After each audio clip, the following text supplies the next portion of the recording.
Hello everyone, and welcome to the second episode on Childe and Maiden Rimnild. Last time we met Hatheolf, the king of Northumbria, and his young son Horn. Hatheolf went around the kingdom and found 8 other nobly born children who would grow up with Horn and be his companions and learn to ride with him. And then word reached Hatheolf that Scandinavian raiders had arrived in the kingdom, and so Hatheolf gathered his army and then went and defeated the raiders. And so we pick up just after he has been finding ways to compensate or reimburse the people in Cleveland for the damage that was done to them by the invaders. Sethen King Hatheolf for to hunten on Blackum Moor with a root on Reader. In Frith and in Forest Thor, to tell the dare strong it war, that he felled that tide, and anon after withouten lesing, he held a feast at Pickering, there his knichtes should ride.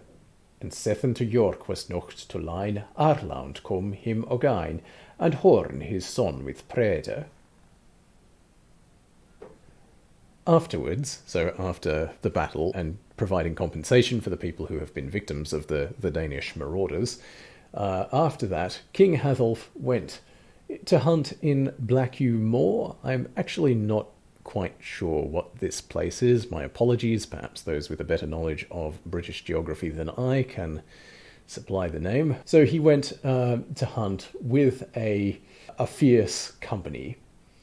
In Frith, Frith is a royal game reserve of some sort, so in the forest and in the forest there.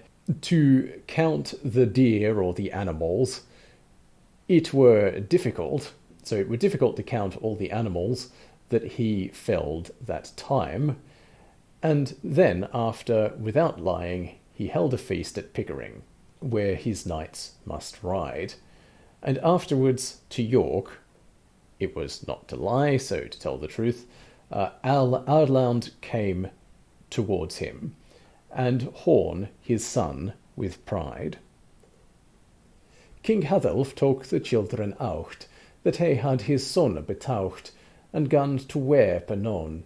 Ich have won me phone with moucht, that way again in battle foucht, and now they ben all slown, and your father's ben slower there, that oft thinketh me full sar, and other money on. The land that thy held of me, I'll give you, here frey, ward no kepi none. King Hatheolf took the 8 children who he had given to his son, and he wept at once. I have won, or in this case something more like defeated. I have defeated my foes with might, the foes that we fought against in battle, and now they are all slain, and your fathers are slain there. And then we should jump down to the next 2 lines, and many another one, so many other people as well. This is an impersonal construction here. Essentially he's saying, I regret that, but because it's impersonal in Middle English, it's something like, it regrets me very sorely. The land that they held from me, so because he's the king and they are his feudal subjects, they hold land in feudal tenure from him. I give all to you here free. So I give it to you as free tenure. So essentially this refers to the different types of feudal tenure. So they have it essentially for life. Ward no kepi non, so I keep no custodianship over it, over the land. With Horn me sonni will ye be, as your fathers han been with me, and oaths ye shall him swear, that ye shall never from him flay, for gold ne silver, land no fay, again out land is here. To Horn his son him betook, and did him swear upon the book, feute thy should him bear. While that thy lieve micht, with helm on heaven and brinny bricht, his land is for to wear. I wish you to be with Horn, my son, as your fathers have been with me. And you shall, or you must, swear him oaths that you shall never flee from him for gold, nor for silver, for land, nor for property. You'll never flee from him against a foreign army. He took them to Horn, his son, and made them swear upon the book, so upon the Bible, or the Gospels probably, that they should bear him fealty, while that they might live, so as long as they live, with helm on head and with bright byrnie, so they'll serve him in battle, they'll be faithful to him if he is attacked, to protect his lands. And Hatheolf that was so frey, but 9 moneth sojourned he, no lenge no had he pace. Out of Ierland kom kinges three, her names can I telle they, well withouten lace. Farewell and Rimnild were their toe, Malcolm king was on of though, proud in each a praise. All Westmarland stroyed they, the word come on a Whitsunday, to King Hatheolf at his days.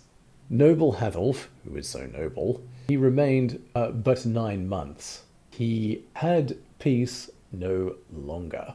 Out of Ireland came 3 kings. Their names I can tell you well, without lying. So, again, one of our sort of filler lines here. Fernwall and Winwald were 2 there. Malcolm was one of them, proud in every fight. They destroyed all Westmoreland.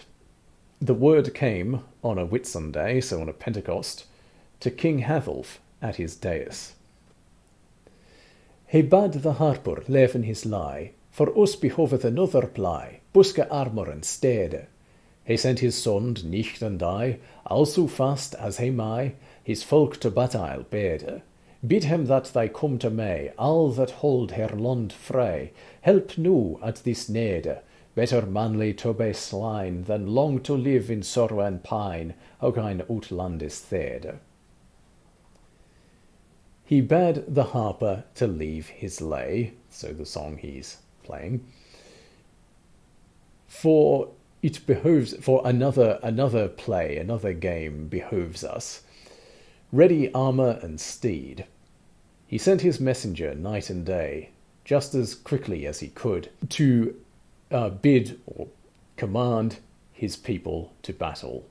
Bid them that they come to me, all that hold their land free. So see our discussion above about feudal tenures. Help now at this need. It is better to be slain manly, so to be killed in a manly way, and then we'll jump down 2 lines. Better to be killed against a foreign people. That's better than to live long in sorrow and pain, so subject to these people.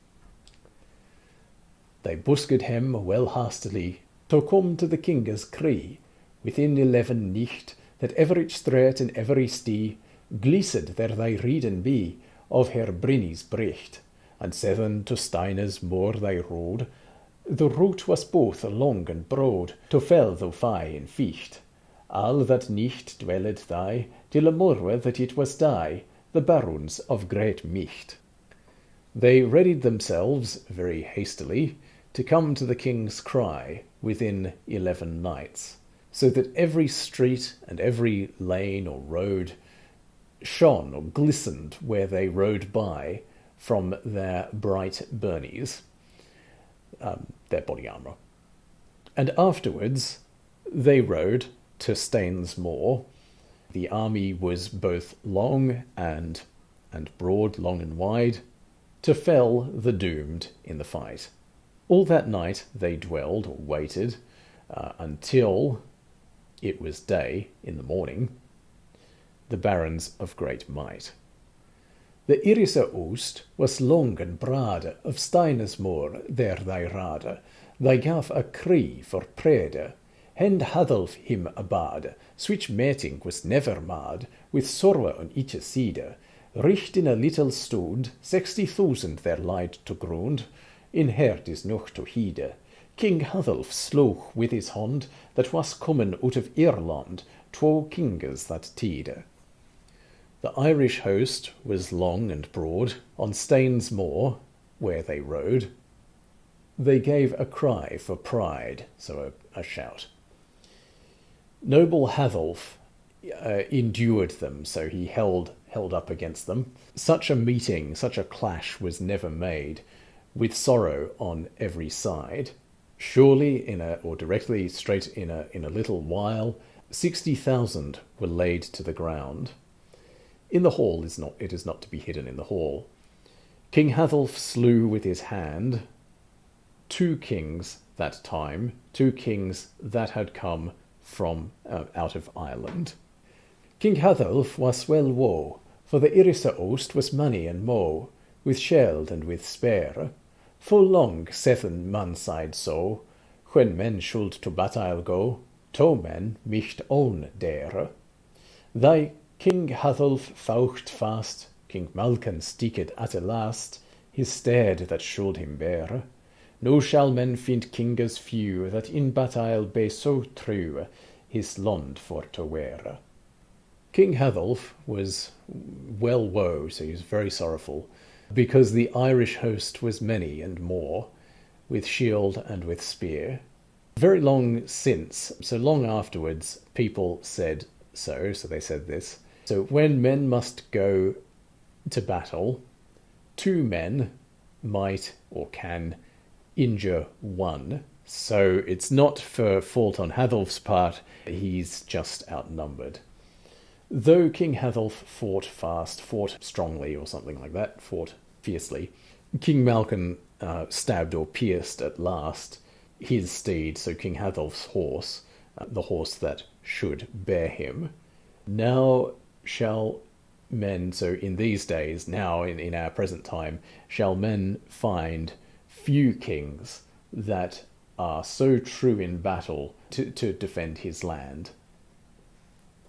That's where we'll leave off today. Thank you very much for listening.